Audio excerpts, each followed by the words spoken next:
Mesdames et messieurs, bonsoir. Merci de nous rejoindre pour ce nouveau numéro de Code 24, le magazine francophone de la rédaction de Futur TV, en partenariat avec France 24. Retour ce soir à Rivesaltes, au sud de la France. Pendant 3 décennies, ce village a abrité le plus vaste camp d'internement d'Europe occidentale. De la Seconde Guerre mondiale à la guerre d'Algérie, en passant par la guerre d'Espagne, des milliers de personnes, juifs, républicains, espagnols, tziganes ou encore harkis, y ont été internés. 40 ans après sa fermeture, historiens et anciens internés se battent pour que ce camp de la honte ne tombe pas dans l'oubli. Le reportage de Séverine Bardon et Vincent Roux.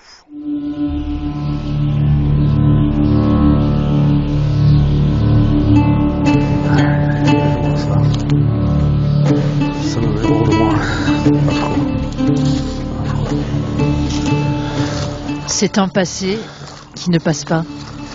Il y a encore des maisons qui sont encore debout, hein, vous voyez. Il y a, voilà, on en voit là, vous voyez. Et dans ces baraquements, il y avait quand même 4 familles qui habitaient. Hein. Et 4 familles, quand ils sont arrivés, les harkis, ils avaient 4-5 gosses. C'était affreux, quoi. Je veux dire, qui c'est qui a du cœur pour vous nous avoir mis dans des conditions comme ça? Fils de harki, Abdelkader Gouta est arrivé d'Algérie en 1962. Il avait 1 an à peine, mais ses souvenirs d'enfant sont marqués par la dureté des conditions de vie dans le camp de Rivesaltes. Je vous dis, on a manqué de tout. Moi, j'ai vu les rats, les poules, les cafards, un manque de tout, de faim, d'hygiène, on n'a pas d'eau, pas d'électricité, rien. Voilà. Entre 1962 et 1964, près de 22 000 harkis et leurs familles ont vécu dans des tentes, puis dans ces baraquements construits à la hâte. Les autorités françaises parlaient d'un camp de transit, mais pour beaucoup, le temporaire s'est éternisé. Et cette mise au banc de la société a été vécue comme une trahison. Si c'était nous qu'on a combattu contre la France, qu'on nous enferme, je comprendrais, mais là non, ça a été le contraire. Il y a des harkis qui ont fait la guerre d'Indochine. La guerre d'Indochine, étant donné mon père. Mais non, on les enferme, on les cache.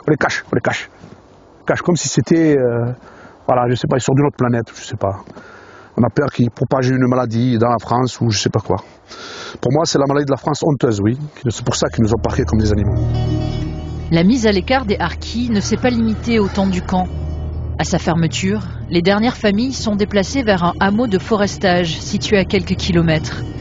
C'était un lieu coupé du monde, soumis à une discipline militaire, un prolongement du camp par d'autres moyens. Abdelkader Gouta y a vécu plus de 15 ans. Il n'en a rien oublié. Je vois sur ce chemin-là, tous les harkis, je les vois aller au village 1 fois par mois faire leurs courses. Quand on leur donnait leur solde, vous imaginez, de là jusqu'au village, il y a 12 kilomètres.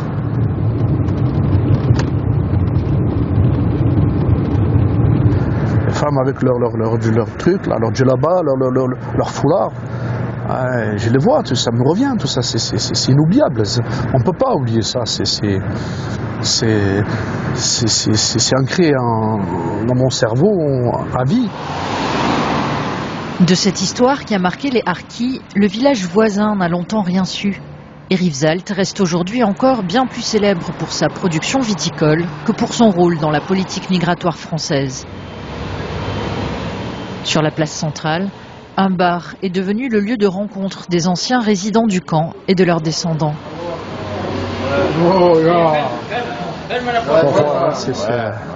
Les harkis et leurs familles se fondent maintenant dans le paysage. Mais leur arrivée au village en 1977 avait suscité l'étonnement de la population locale. Il y a certains gens qui me disaient qu'ils ne savaient même pas qu'il y avait le camp de là-bas. Tellement qu'ils nous ont caché. Il y a beaucoup de gens qui viennent me dire mais moi j'ai appris ça que sur le reportage. Je ne savais pas que vous habitiez là-bas, je ne savais pas. Voilà, c'était, quand on entend ça, c'est là qu'on voit quand même, bon, voilà, on a été l'oublié de l'histoire. Mais je dis honte à la France, moi je dis, parce que voilà, c'est... Ah oui, t'as dit le mot juste. Voilà. Au début, il y avait... Rendu à son rôle de base militaire en 1964, le camp de Rivesaltes sombre dans l'oubli, soigneusement laissé de côté par l'histoire officielle.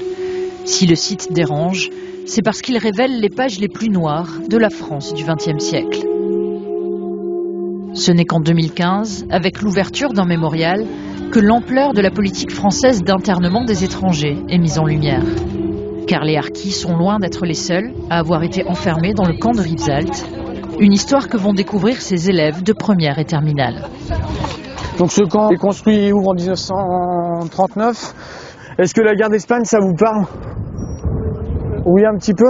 3 ans de guerre civile. En février 1939, le dernier bastion républicain Barcelone tombe. Et vous avez 250 000 républicains espagnols qui ont traversé la frontière.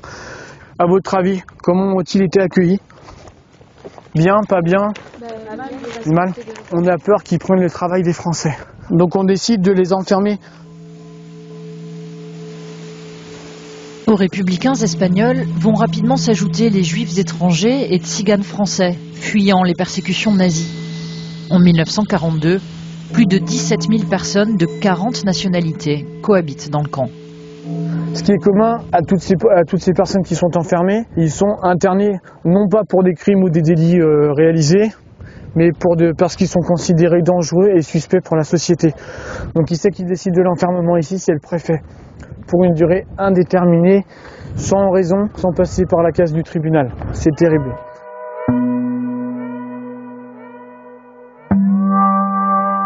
Guerre d'Espagne, Seconde Guerre mondiale, guerre d'Algérie, le camp de Rivesaltes a vu passer des générations de réfugiés qui espéraient trouver en France une protection contre les chaos de l'histoire. Mais la France, elle, les considère comme des indésirables. Pour Agnès Sajaloli, la directrice du mémorial, ce passé doit éclairer notre présent. C'est un mémorial qui parle d'aujourd'hui. Bien sûr, vous avez vu qu'on a rajouté un panneau sur la question des camps au XXIe siècle. Alors, il ne s'agit pas évidemment de comparer ou de calquer la réalité d'aujourd'hui sur celle d'hier. Pour autant, c'est intéressant d'étudier les mécanismes qui sont à l'œuvre dans les processus d'ostracisation d'une population, d'une représentation erronée qui va, selon les périodes, sur la répression, l'internement et, pour certaines populations, jusqu'à l'extermination. Et du coup, si vous voulez, moi je pense que ce mémorial doit nous permettre d'interroger le monde d'aujourd'hui. L'histoire sert à ça. Archives, témoignages d'anciens internés, le musée du mémorial regarde la politique migratoire française sans complaisance et n'hésite pas à interroger les liens parfois troublants avec l'actualité. Une démarche qui a fait mouche auprès des lycéens. Je pensais vraiment que c'était, entre guillemets, que le temps là il était passé, révolu et qu'on n'y reviendrait plus et qu'en fait c'est encore d'actualité. C'est triste quoi, on parle tout le temps des camps qu'il y a eu notamment en Allemagne et en Pologne, mais on ne sait pas forcément qu'il y en a eu également en France. Les témoignages, en fait, à force d'en regarder, j'ai arrêté. C'était trop dur. C'est inhumain, en fait. On se demande comment ils ont fait pour survivre. Beaucoup sont morts au camp de Rivesaltes. Morts de vieillesse, de maladie. Morts aussi parce que la France de Vichy a fait partir des convois de juifs de Rivesaltes vers Drancy, destination finale, Auschwitz.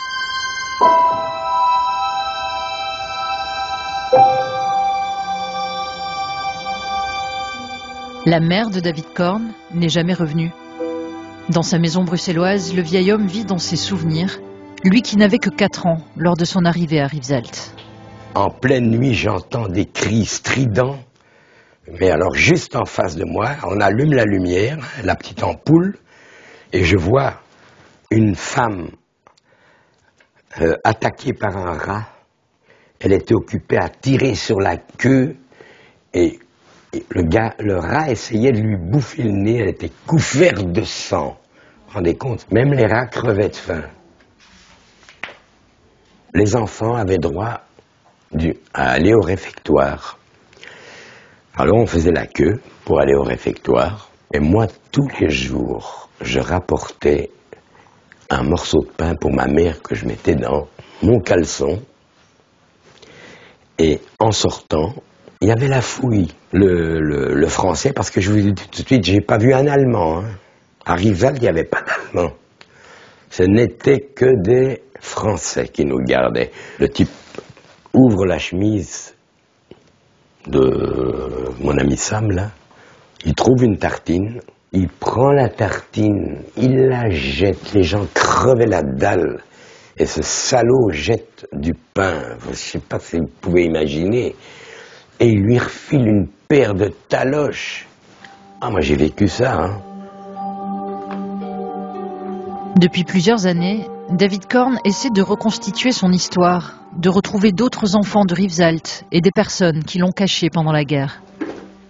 Mais retourner sur le site du camp, lieu de tant de souffrance, a été une épreuve. J'avais comme une sorte d'appréhension. Déjà comme ça, quand j'y pense, je me dis, je vais m'amener là-bas, mais je vais être une loque. Mais c'est pas ce qui est arrivé. Je suis solide. Mais quand même, j'ai pleuré, là. Oui, là, j'ai pleuré. C'était dur.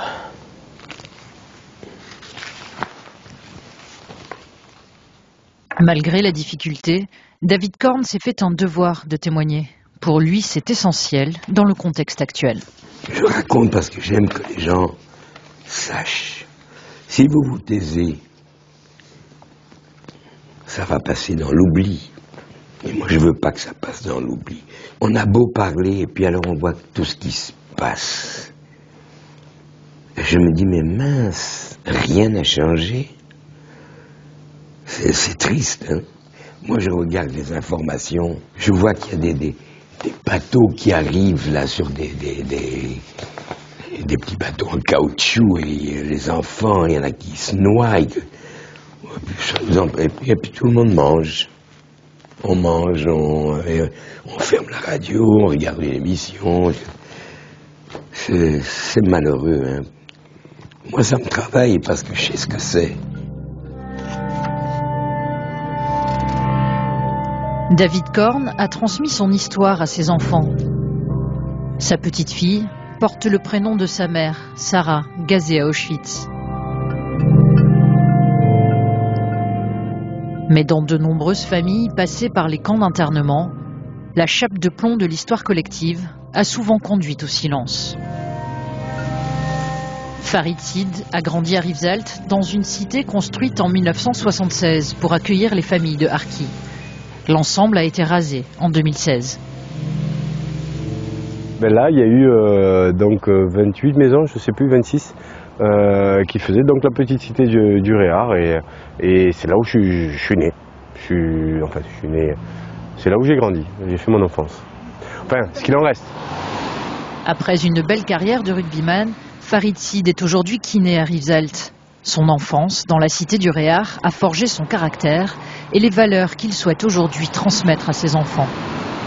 Cette forte envie d'exister, d'être reconnu. Et je l'ai puisé aussi là, à travers cette cité, à travers ce que j'ai ressenti là. Parce que peut-être que tu vas faire un peu plus d'efforts, parce que tu vas travailler davantage.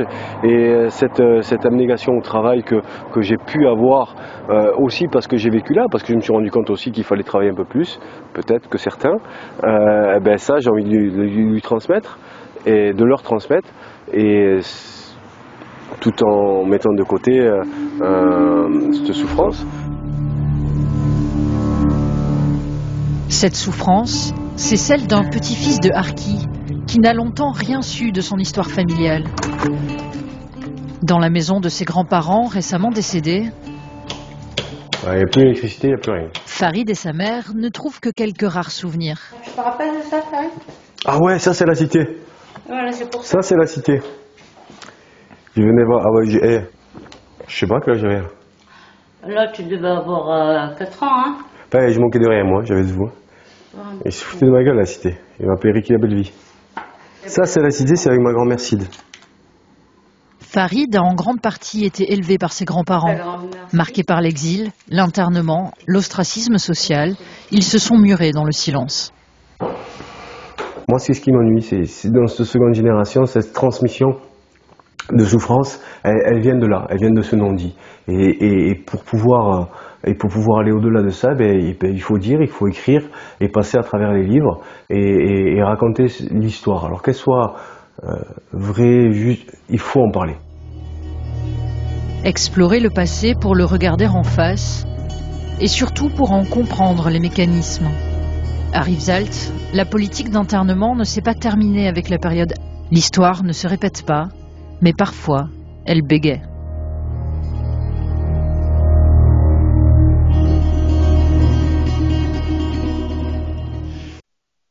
Le 24 septembre dernier, la chancelière allemande Angela Merkel a été réélue pour un 4e mandat. Une victoire limitée dans la mesure où son parti, la CDU-CSU, n'a remporté que 33% des voix. Et surtout, une victoire entachée par l'entrée au Parlement allemand du parti d'extrême droite AfD. Cette première dans l'histoire du Bundestag s'explique en partie par la politique migratoire de l'Allemagne. Focus ce soir avec Caroline de Camaret.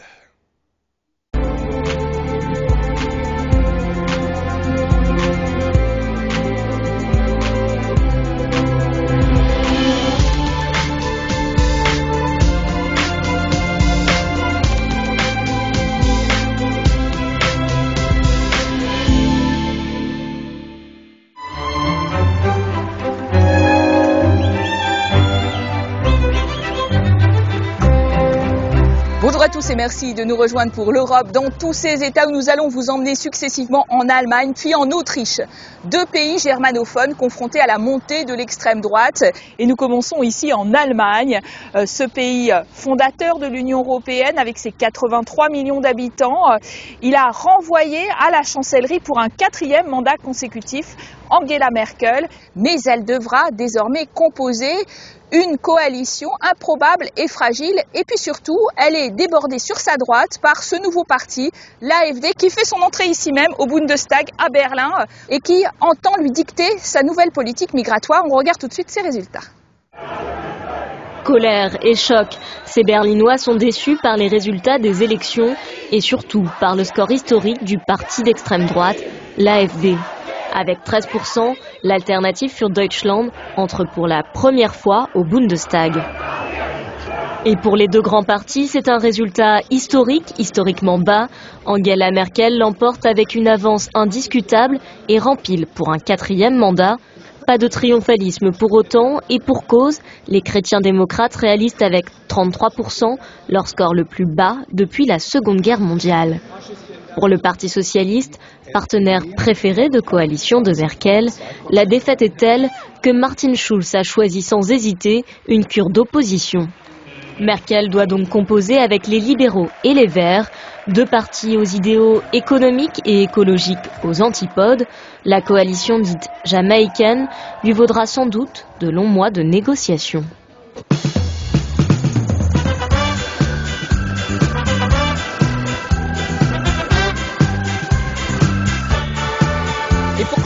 Nous avons le plaisir de rencontrer à Fribourg, en Brisgau, Andreas Schwab, bonjour.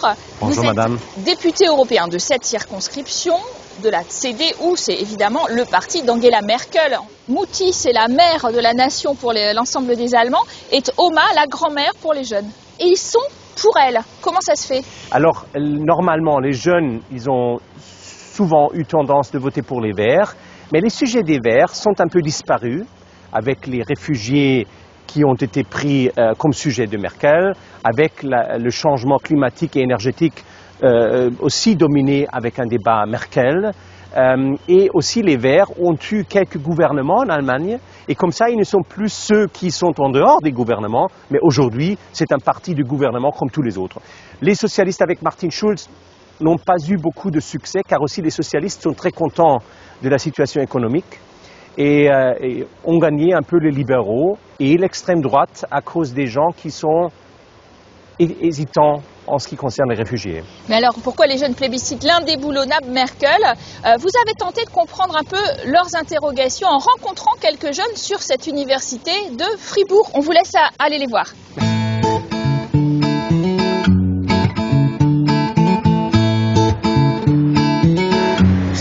Hello, good morning. How are you? I'm great, you? So now the election. Les élections sont terminées. Est-ce que vous êtes content? Well, I think, Merkel has the most experience. Je pense que Merkel a plus d'expérience que les autres politiques ici en Allemagne et certainement aussi en Europe. Donc s'il y a quelqu'un qui peut trouver une solution au problème, c'est sûrement Merkel. Mais nous devons dire maintenant que la crise des réfugiés au début n'était pas perçue comme un mouvement positif. Oui, j'étais vraiment surpris par cela, parce que j'étais critique au départ. Mais après, on s'est aperçu qu'elle avait un plan. Elle l'a mis en place et maintenant, ça fonctionne. Et maintenant ? J'ai vécu une année en Roumanie et je ne comprends pas pourquoi il y a beaucoup de programmes sur les pays de l'Ouest et pas avec ceux de l'Est. C'est une remarque intéressante, car Jean-Claude Juncker, le président de la Commission européenne, veut que le grand sommet où se décidera l'après-Brexit se tienne en Roumanie. La présidence tournante incombera bientôt à la Bulgarie, puis la Roumanie. Donc c'est peut-être une opportunité pour les pays de l'Est d'en profiter pour nouer des liens éducatifs. Mais le principal frein, c'est que l'éducation n'est pas une question européenne, c'est une compétence nationale. Et sur ce point, nous, on doit faire avancer l'Europe dans ces domaines où elle n'a pas de responsabilité pour l'instant. Et sur cette partie, Macron veut aller de l'avant, et ça nous intéresse. Bis zum nächsten Mal. Schönen Tag. Tschüss. Alors on vient de voir les préoccupations de ces jeunes concernant l'éducation, mais le thème qui a été le plus porteur dans cette campagne, c'est celui de l'immigration, puisque Angela Merkel a dit en 2015 « Willkommen », bienvenue à 1 million de réfugiés à l'époque. Ça a suscité encore récemment la polémique dans son propre parti, notamment la branche bavaroise, la CSU, et puis bien sûr à l'extrême droite. Est-ce que la politique va changer après cette élection ? Je ne pense pas que beaucoup va changer. En fait, la grande vague des gens qui sont venus en 2015-2016 est finie. Le sujet directement n'a plus joué dans cette campagne. Les gens ont l'impression que les réfugiés qui sont venus, c'est organisé. Ce qui est resté, c'est un sentiment de vulnérabilité. La nouveauté de ces élections, c'est l'entrée au Bundestag d'un parti d'extrême droite pour la première fois de toute l'histoire, l'Alternative für Deutschland, malgré de fortes divisions internes. Malheureusement, ça va changer un peu la scène en politique allemande. C'est vrai que dans tous les autres pays européens, il y a ces partis aussi, donc on pourrait dire c'est comme ça dans tous les pays. Mais malheureusement, il faut quand même dire qu'en Allemagne, les partis au Bundestag avaient quelques valeurs communes sur lesquelles on ne discutait pas. Donc on espère, au moment où on arrive à régler le problème avec les migrants de la Syrie, dans les années à venir, on peut aussi régler les problèmes de ce parti et le faire disparaître. Mais ça sera difficile, ça changera un peu le climat politique en Allemagne. Alors Alternative für Deutschland, c'est ce parti très jeune qui a été créé d'abord sur le rejet de l'euro, qui a beaucoup évolué du point de vue de son ADN, qui s'est déchiré dans des querelles internes récemment. Luc Braun est allé à la rencontre de ses sympathisants dans 3 bastions à l'est de l'Allemagne. Il démontre que c'est un vote d'abord xénophobe, mais aussi et beaucoup de rejet. Regardons. La Saxe est l'une des terres d'accueil de l'extrême droite en Allemagne. Ici à Waldheim, Alternative für Deutschland a réalisé un score de 25%. Heiko, le candidat local, a fait campagne sur le message « Notre Allemagne d'abord ». Quand je dépense 1 euro, je ne peux le dépenser qu'une fois. Soit je le dépense pour l'aide sociale aux réfugiés, qui pour la plupart ne s'intégreront jamais dans le marché du travail, soit je le dépense pour les crèches et les écoles. Ces 2 dernières années, l'Allemagne a accueilli plus d'1 million de réfugiés et de migrants, avec un budget global en 2016 dépassant les 9 milliards. Ce centre, aux environs de Leipzig, a accueilli plus de 300 personnes, comme cette famille afghane arrivée en 2015. Chaque adulte reçoit ici 320 € par mois, mais si les moyens financiers ont été déployés, l'accueil est parfois plus compliqué. Je ne me sens pas si bien que ça dans la Saxe. Peut-être certains sont nazis, je ne sais pas comment les appeler, mais je sens qu'ils ne veulent pas que les étrangers habitent ici. Mais nous devons rester. Un avenir au sein de la même Allemagne qui n'est pas envisageable pour l'AfD. Plutôt que de parler de son passé de petite fille du ministre des Finances d'Hitler, l'eurodéputée Beatrix von Storch préfère construire le futur de son parti. La migration et l'islam est une chose, l'UE et l'euro une autre. Notre parti a été fondé sur la question de l'UE. Désormais, nous nous concentrons sur l'immigration et l'islam, car c'est ce qui intéresse les gens. Mais le populisme a ses limites. Des manifestations anti-AfD sont organisées notamment sur des sites historiques nazis. À Berlin, Gisela n'a pas hésité à enfourcher son vélo. Maintenant, ça revient. Alors on doit lutter contre.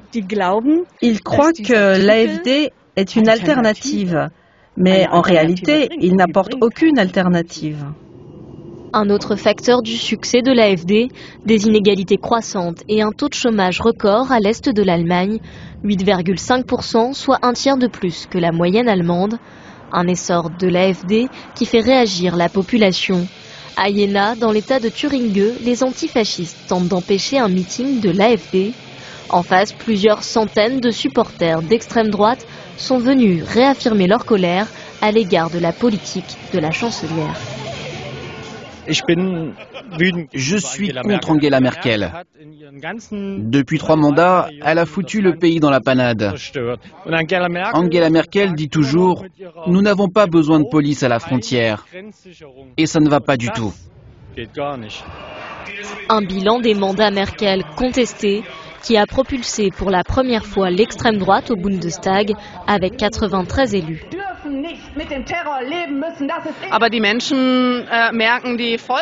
Les gens se rendent compte des erreurs massives faites par le gouvernement. Mon message envers Angela Merkel, c'est que je désapprouve totalement ce qu'elle a fait de notre pays. La montée du populisme en Allemagne évoque pour beaucoup de mauvais souvenirs. Le défi pour ce nouveau gouvernement sera de donner des réponses concrètes au désenchantement social pour ne pas se faire doubler sur l'extrême droite.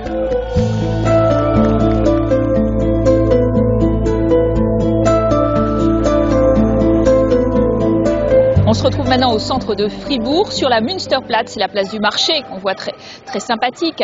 On parle de cette économie allemande qui se porte bien, peut-être même trop bien si l'on pense à l'excédent commercial de 250 milliards d'euros, c'est-à-dire autour de 8% du PIB. Or, les traités disent qu'il faut s'arrêter à 6%, etc. Ça déséquilibre la zone euro ? Oui, en fait, je ne pense pas que les gens qui achètent une voiture allemande ou qui achètent une machine allemande pensent à l'excédent commercial. Ils achètent car c'est de la bonne qualité qu'ils veulent. Et donc, il faut trouver le juste milieu aussi pour l'investissement plus fort en Allemagne. Donc, il faut faire attention de ne pas trop fortement dire que l'Allemagne, l'économie allemande est trop forte. Les gens ici à Fribourg et autour sont très fiers de cela. On continue sur cette idée de miracle allemand avec un quasi plein emploi, un chômage à 4%, mais pourtant il y a un revers de la médaille, ce sont les travailleurs pauvres, 1/10 des actifs en Allemagne. Anne Maillet, notre correspondante, est allée à leur rencontre. Une croissance au beau fixe, un taux de chômage historiquement bas. Sur le papier, l'Allemagne se porte bien. Mais derrière cette belle réussite économique se cache une autre réalité, celle de Thomas. Depuis plus de 10 ans, il enchaîne les emplois précaires. Il y a quelque temps, il a décroché un mini-job. Un contrat de 40 heures par mois payé 450 € pour livrer des pizzas. Trop pour être considéré comme chômeur, mais pas assez pour vivre sans aide de l'État. Il y a plus de 10 millions de personnes comme moi qui vivent dans la précarité. Sur 80 millions d'habitants, cela fait beaucoup 10 millions de pauvres. Donc c'est vrai que moi je ne le vois pas trop le miracle de l'emploi allemand. Je vois juste que la situation s'est dégradée pour beaucoup de monde depuis les réformes de l'agenda 2006 et de Hartz IV. Avec ces réformes du marché du travail menées au début des années 2000, les emplois précaires et à temps partiel ont explosé. Depuis, le nombre de travailleurs pauvres a doublé et pour eux, tout peut très vite basculer. Dans ce centre d'aide alimentaire, nous rencontrons Richard. Il est éducateur de formation. Il vient ici, entre 2 contrats précaires. Grâce à l'aide alimentaire, Richard économise environ 40 € par semaine. Une aide importante, car il n'a aucune réserve. Cela fait 8 ans que ça dure. Entre-temps, j'ai eu des contrats à durée déterminée, j'ai fait des remplacements, mais je n'ai jamais été embauché. Et j'ai continué à cumuler. C'est devenu la normalité pour beaucoup de gens ici. Et on est bien obligé de s'y habituer. Aujourd'hui, un actif allemand sur 10 est considéré comme pauvre. Pour la fondation Hans Böckler, proche des syndicats, cette progression inédite en Europe est liée à la pression exercée sur les chômeurs pour qu'ils acceptent toutes sortes d'emplois. Alors que tous les voyants économiques sont au vert, La précarité n'est pourtant pas une fatalité. Il est tout à fait possible de revaloriser une bonne partie de ces emplois précaires et cela doit désormais être une priorité. Nous avons pu constater notamment qu'avec l'introduction du salaire minimum, certains mini-jobs sont devenus moins intéressants et ont donc disparu pour être remplacés par des emplois à temps plein. Et pourtant, les travailleurs pauvres n'ont joué qu'un rôle marginal pendant la campagne électorale. Thomas, lui, a décidé de sortir de la précarité par ses propres moyens. À 42 ans, il a repris le chemin de l'école pour suivre une formation de soudeur.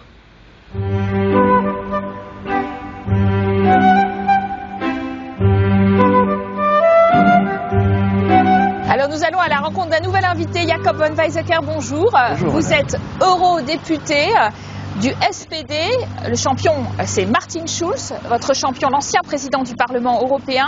On est là devant le pont qui relie Kehl en Allemagne et en France, Strasbourg. On sent bien que le président français, Emmanuel Macron, veut renforcer la zone euro. Il veut de nouveaux outils, un budget, un ministre, etc. Est-ce que l'Allemagne va répondre présent?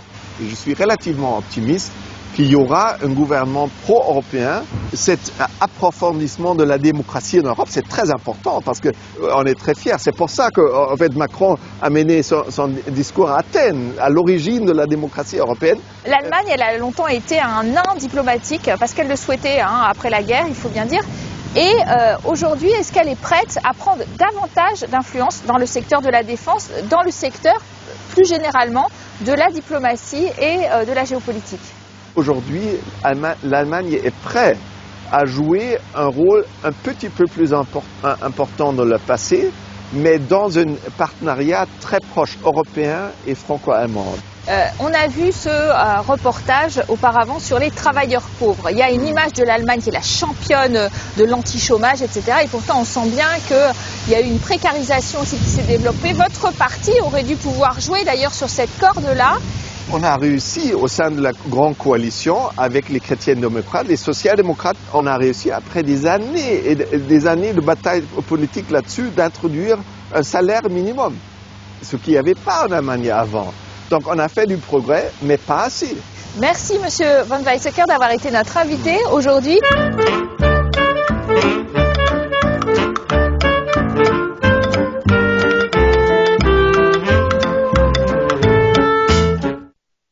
Restez des nôtres, on se retrouve après cette très courte pause. A tout de suite.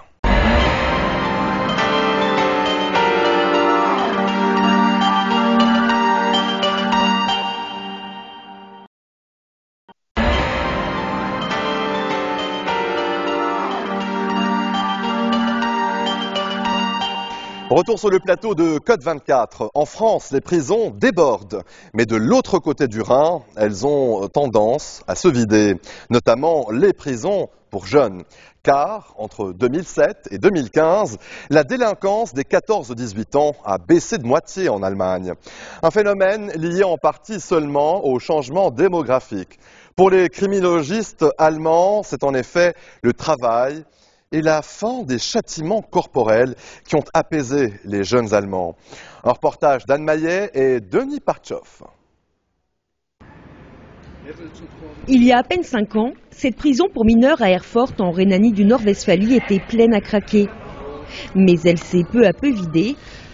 Visite guidée avec le directeur qui a dû fermer une partie de l'établissement. Nous avons fermé les sections B2 et B3. Ce sont les 2 étages supérieurs de ce bâtiment. Nous les avons fermés parce que nous avons beaucoup moins de prisonniers. Et puis d'un point de vue économique et pour le personnel, c'est nettement mieux. 2 quartiers entiers, des dizaines de cellules inutilisées. Sur les 350 places que compte la prison, un peu plus de la moitié seulement sont aujourd'hui occupées. Nous avons l'embarras du choix. Quelle cellule souhaitez-vous visiter? La 109? Ok, allons-y. Moins de prisonniers, un personnel qui peut récupérer ses heures supplémentaires. Le climat s'est apaisé. Ici, tous les prisonniers sont encadrés par des travailleurs sociaux et apprennent un métier. Ils ont le choix entre une quinzaine de formations professionnelles. Nous tirons profit autant que possible de la situation actuelle. C'est sûr que ça nous permet de souffler un peu plus. Mais comme notre équipe, le volume du personnel est resté le même, nous pouvons consacrer plus de temps aux détenus, avec un suivi individuel. Et ce centre de détention n'est pas un cas isolé. Le nombre de délinquants mineurs qui purgent des peines de prison a considérablement diminué en Allemagne. Un phénomène lié au changement démographique, mais pas seulement. Entre 2007 et 2015, la criminalité juvénile a baissé de 50% selon un rapport de l'Institut de criminologie de Basse-Saxe. Les experts de cet institut sont chargés par le gouvernement d'évaluer la violence des jeunes. Ils interrogent régulièrement des milliers d'élèves de la région. Les données officielles recensent uniquement les infractions enregistrées par la police. Avec ces sondages auprès des jeunes, nous complétons ces données avec les infractions inconnues des autorités. Autant d'informations qui donnent une vue d'ensemble sur la criminalité juvénile et ses origines. Le constat des criminologues est surprenant. Selon The Renclim, la baisse spectaculaire de la délinquance s'explique par la réduction du chômage des jeunes, mais aussi par un recul significatif de la violence au sein des familles. Pensons que parmi les jeunes qui n'ont pas subi de violence de la part de leurs parents, l'acceptation de la violence diminue fortement. Et lorsque l'acceptation de la violence diminue, les jeunes sont moins enclins à la violence et ne la tolèrent pas dans leur cercle d'amis. Depuis l'an 2000, les châtiments corporels sont interdits en Allemagne. Cette loi aurait donc profondément changé les mœurs. Sur le terrain, les acteurs sociaux le confirment. Les jeunes en viennent plus rarement aux mains. Werner Baer dirige ce club de boxe à Hanovre depuis 20 ans. Son slogan, la boxe plutôt que la violence. Dans le ring, il y a des règles. Dans la rue, il n'y en a pas. C'est ce que je leur enseigne pour qu'ils les appliquent aussi à l'extérieur. Werner Baer travaille étroitement avec la police municipale et s'occupe des gamins de son quartier. Mes jeunes me le confirment. Sur les terrains de jeu, dans la rue, on se bat moins. C'est plus calme. Mais attention, on n'investit pas encore assez dans la jeunesse. Il n'y a pas suffisamment de clubs comme le nôtre, pas assez de divertissement dans nos quartiers. Et l'on commence à voir, à nouveau, beaucoup de jeunes qui traînent dans la rue.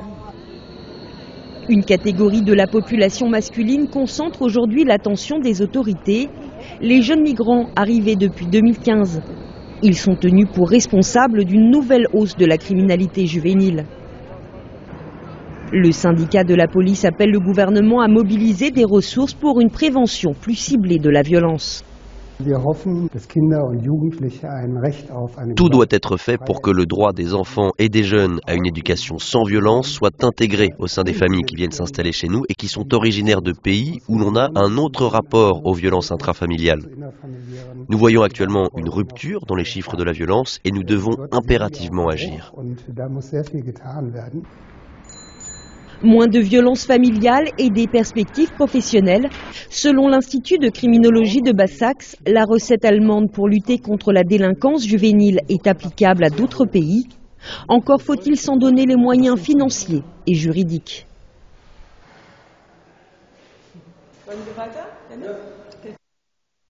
Allez, restez des nôtres, on se retrouve après cette très courte pause. A tout de suite.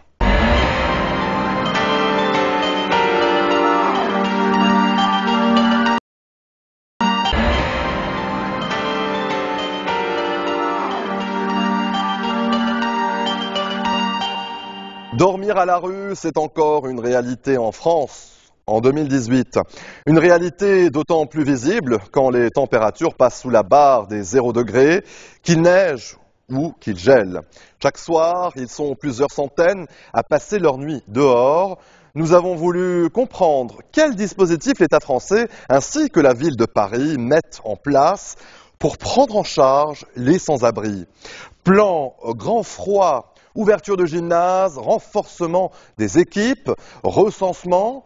La France, eh bien, est-elle à la hauteur? Un reportage de Jean Barrère. 20h à la mairie du 20e arrondissement de Paris.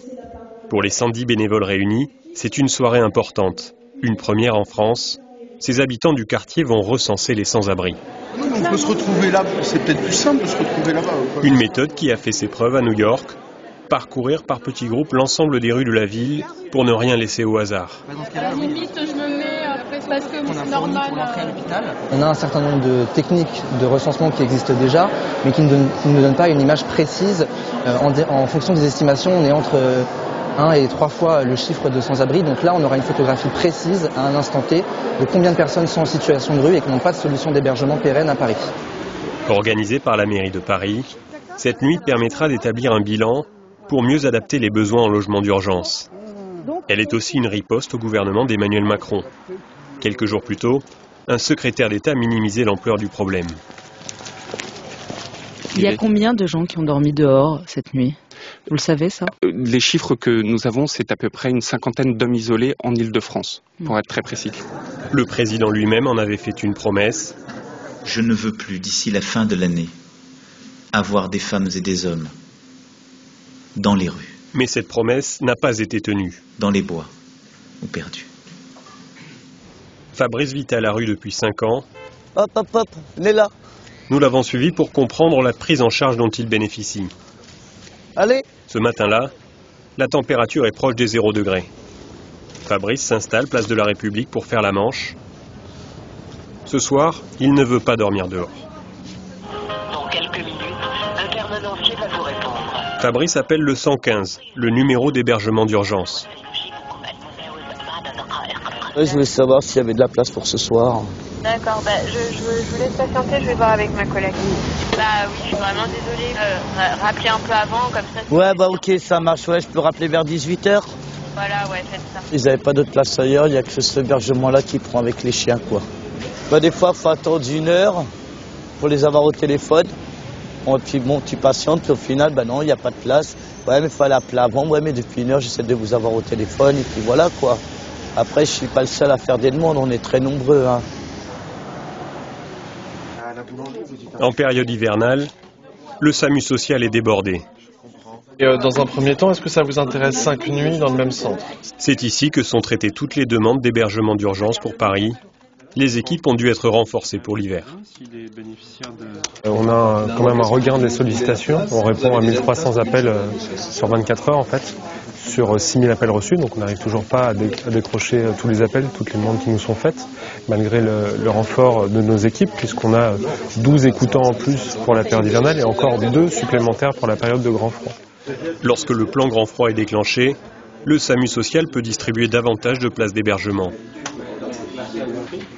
En termes de moyens d'hébergement, on a un réel effort qui est fait par les services de l'État. Au 1er février, on avait 1400 places supplémentaires qui étaient ouvertes sur Paris pour le public parisien intramuros, à comparer aux 3800 places ouvertes de manière pérenne. L'effort ne s'arrête pas là. La mairie de Paris a mis en place des salles d'hébergement provisoires dans des gymnases ou comme ici dans une salle polyvalente. 20 personnes pourront y dormir pendant plusieurs semaines. Au centre Romain Rolland, dans le sud de Paris, monsieur, vous êtes rendormi. Les conditions d'accueil sont meilleures. Ici, près de 50 personnes sont hébergées chaque nuit en urgence. Les sans-abri peuvent y rencontrer médecins et assistants sociaux.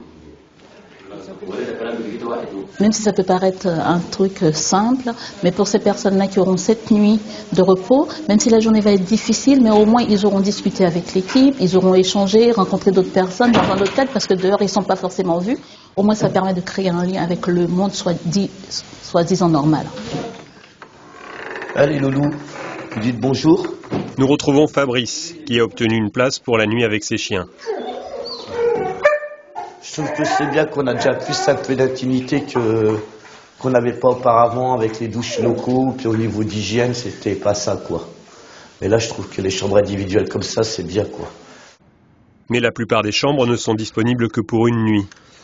Après son café, Fabrice devra retourner à la rue. La rue, c'est la jungle. C'est pas normal de nos jours qu'il y a encore du monde à l'extérieur, qu'il y a encore du monde dehors, quoi, qui dort à la rue, quoi. Et ça, c'est inadmissible de nos jours, quoi. Moi, je vois des papis, que je vois des mamies et tout, que c'est pas normal, quoi. On est dans un monde, voilà, on crève ou on marche, quoi.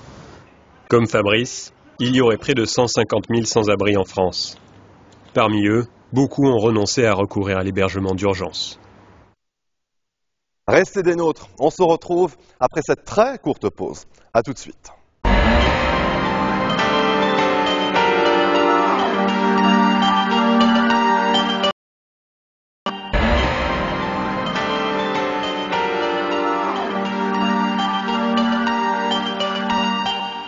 Retour sur le plateau de Code 24, décerné par le label australien depuis 1953.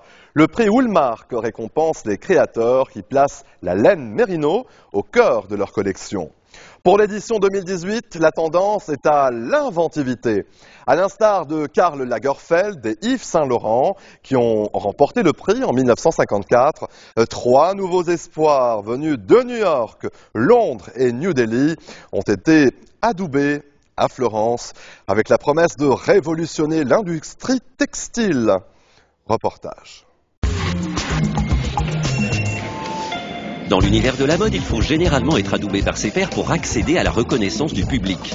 Alors les jeunes esprits créatifs traversent la planète pour participer à des concours. Ici, dans une gare désaffectée de Florence, en Italie, dans le cadre du salon de mode masculine Pitti Uomo, le jury du prix Woolmark va consacrer 3 designers dans les catégories mode féminine, masculine et, c'est une nouveauté, innovation. Lors des compétitions précédentes, certaines collections des designers que nous avons eues étaient vraiment innovantes. Elles n'étaient peut-être pas les plus belles, mais elles étaient très inventives. Nous avons pensé que c'était le bon moment pour développer un prix concernant l'innovation. Christopher Bivens est le premier gagnant de ce prix de l'innovation.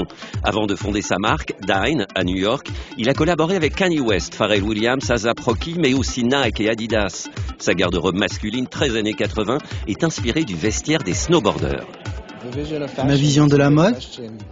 Ça, c'est une grande question. Pour moi, la mode, c'est une question de liberté de création. Pouvoir exprimer ses idées sans jugement. J'adore vraiment ce que je fais avec ma marque dans le sportswear. Pouvoir repousser les limites de la technologie, des tissus, du design. Je suis vraiment à l'avant-garde pour repousser les limites de la laine et montrer aux gens ce qu'ils peuvent en faire.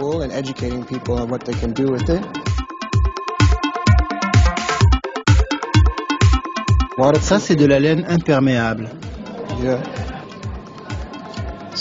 De la laine ? De la laine, 100% laine. Comment c'est possible ? Grâce à une membrane spéciale créée en usine qui recouvre la laine et lui permet de respirer. La laine peut faire cela. Elle vous garde au chaud et repousse l'eau. Tout dépend de comment vous la tricotez et quel traitement vous appliquez à la fibre. Le prix de la mode féminine a été attribué à Ruchika Sachdeva. Après avoir suivi ses études au London College of Fashion, assisté Vivienne Westwood et Giles Deacon, elle est retournée à New Delhi en Inde pour fonder sa marque Bodice. Ce n'est pas suffisant que les vêtements soient beaux. Il est important de savoir comment ils sont fabriqués, comment ils affectent les gens qui les fabriquent. Il y a déjà beaucoup de beaux vêtements, mais je pense que l'on ne réfléchit pas assez à la façon dont ils sont fabriqués. Il faut penser à cela quand on se projette dans l'avenir. Ma collection est en fait un mariage entre tradition et technologie. En Inde, d'où je viens, il y a beaucoup de techniques artisanales.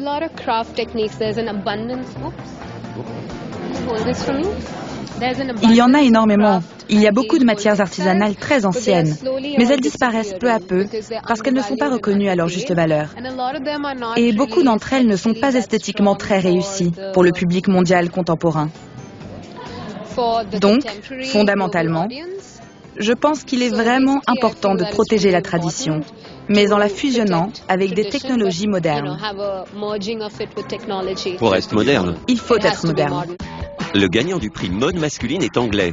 Matthew Miller avait commencé sa carrière dans l'art de la céramique, mais il a préféré se consacrer dans son studio à Londres à l'élaboration d'une collection de pièces masculines multifonctionnelles. Les détails. Je suis obsédé par les détails. Comme tous les hommes, nous sommes tous des geeks. Nous aimons tous les détails. Cette petite chose sur laquelle vous pouvez vous concentrer. Il a une fonction, il signifie quelque chose, il aide. C'est la masculinité. Tout est dans l'attention portée aux détails. Ce rituel, et c'est ce que la mode masculine est. C'est dans le détail. Le diable est dans le détail. Tous les candidats ont subi le feu roulant des questions du jury, en particulier celle du designer américain originaire de Thaïlande, Philip Lim. Son style oscille entre romantisme néo-urbain et street bohème. Il prône l'indolence et l'insolence. La mode est assez excitante. Elle change tellement. C'est à la fois excitant et effrayant. Parce que je pense que nous sommes dans un espace où la mode commence à trouver sa place dans le monde. Et les choses ont tellement changé, et si vite. Vous connaissez cette vieille garde basée sur les mêmes modèles, les modèles de vente au détail. Aujourd'hui, tout change en une nuit. Et à cause de la technologie, tout le monde est pris entre différentes psychoses par peur de ne pas être prêt. C'est assez excitant, et je pense qu'en ce moment, la clé, c'est d'être aussi flexible que possible, tout en conservant un point de vue. Les designers aujourd'hui doivent raconter des histoires. Quand j'ai commencé, on n'était que des designers. On travaillait dans l'ombre. Mais maintenant, vous devez être formé aux médias. Vous devez être comme une personnalité. Vous devez vous engager dans les médias sociaux. Et on doit aussi romancer et raconter l'histoire des vêtements. Donc, il faut être multifacette et dynamique. Maintenant, ce à quoi nous assistons, c'est en quelque sorte l'émergence des concepteurs multimédia. La première édition du prix Woolmark s'était tenue en 1936. Ce label avait pour objectif de promouvoir la laine australienne, mais il n'a acquis véritablement ses lettres de noblesse qu'en 1954, l'année où ont été primés conjointement Karl Lagerfeld et Yves Saint Laurent. Aujourd'hui, en 2018, grâce au puce embarqué dans les vêtements de Christopher B. Vance, vous pourrez savoir exactement où ont été fabriqués les vêtements. Quant aux prix eux-mêmes, chaque lauréat est reparti dans son studio avec $100 000 américains.